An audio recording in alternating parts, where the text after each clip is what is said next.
Good morning. It is Friday, April 26th, and this is Michigan Mornings from Ave Maria Radio and the Ave Maria Radio app. I'm Matthew Handley. We've got a lot of news to get to on this Friday morning, so let's get right into it.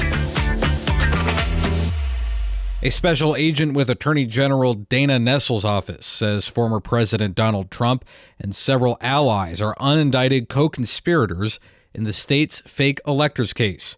Howard Schock compiled the affidavits that were used to charge the 15 people in the 2020 election case and said along with Trump, other unindicted co-conspirators include attorneys Rudy Giuliani and Janet Ellis, as well as former White House Chief of Staff Mark Meadows.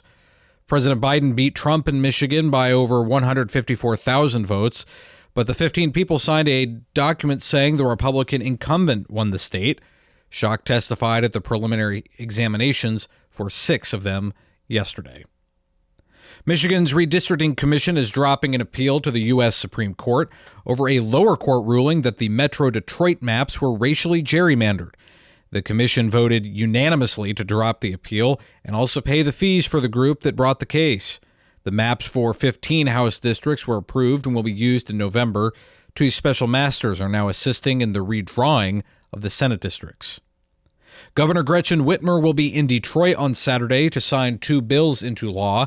The bills will require schools to have more comprehensive cardiac emergency response plans and will be in effect starting in the fall of 2025. Schools will have to have plans for athletic facilities and all school events, and coaches will be required to have training. Warren police are urging people to get a free gun lock to secure their weapons after an 8-year-old boy shot himself in the face with a Glock handgun last week.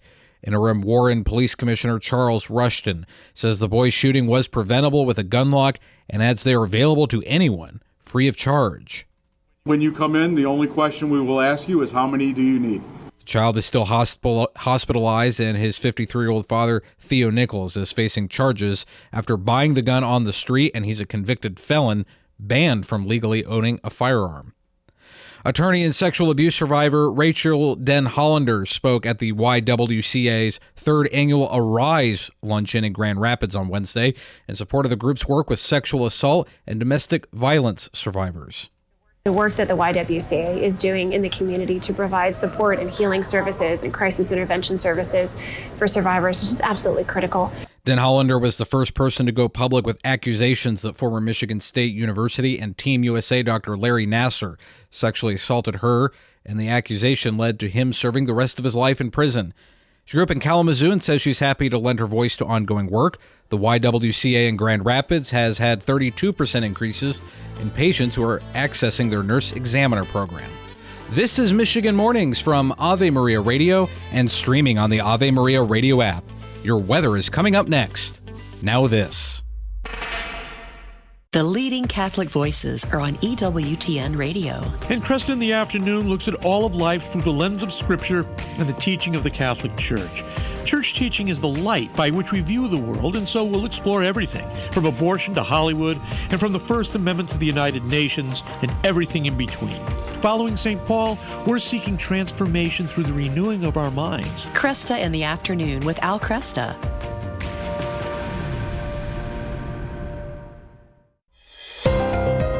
Today in Detroit, expect cloudy skies and highs in the mid-60s. Tonight, showers are likely in the early morning hours, and lows will dip to the mid-50s. Tomorrow, showers are likely in the morning, tapering off around 2 p.m. Highs will be in the mid-70s. Sunday, there's a chance of showers and thunderstorms in the afternoon and evening. Temperatures will be near 80. Monday also has a chance of showers and thunderstorms, and highs around 80.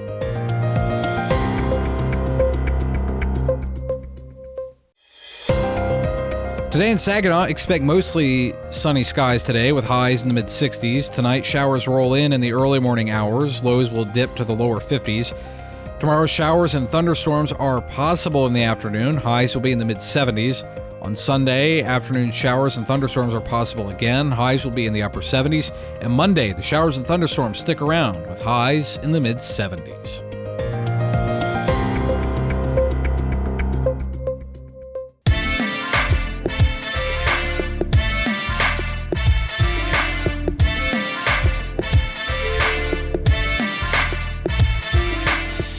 Welcome back to Michigan Mornings. I'm Matthew Handley. I've got some more news to bring to your attention. NFL fans from everywhere are in Detroit for the NFL draft that started last night. Alex Lee is a New York Jets fan from Los Angeles and has made a habit of attending the draft every year with his friend Kevin Manzouri. I don't have an excuse to come to Detroit. I don't have an excuse to come to Kansas City. Next year is going to be Green Bay. This is my excuse, and I wouldn't see these places if I didn't have this event. This man is a New York Jets fan from Germany. We have a fan club in Germany, about 100 people, and we travel to each home opener each year, maybe 2 or 3 games each year, and this year is our first time at the draft in Detroit, yeah. Last night, the Chicago Bears selected USC quarterback Caleb Williams with the first pick in the NFL draft. Williams is a former Heisman Trophy winner and has been the favorite to go number 1 overall since declaring for the draft. St. Paul Street Evangelization is at the NFL draft in Detroit, asking people if their top pick is Jesus. St. Paul Street Evangelization is a Warren-based apostolate that focuses on evangelization and catechesis in the public square. They set up shop on April 25th on the corner of Congress and Randolph, just outside the designated NFL fan zone. They've been offering people rosaries, miraculous medals, and a prayerful listening ear. Bob Wilson, director of St. Paul Street Evangelization, said the NFL draft setup makes for a great opportunity for evangelization. And a 61-year-old Lansing native with a name spelled the same as Michigan State University's basketball coach is running for the state house. Tom Izzo, instead of the coach's name Izzo, has lived in Lansing his entire life and has been dealing with having the same name as the coach since 1983, when he started getting calls and videotapes from basketball players. The two Izzos, or Izzo and Izzo, have met and traced their roots back to Italy, where their ancestors were a few villages apart from each other. This is Michigan Mornings from Ave Maria Radio.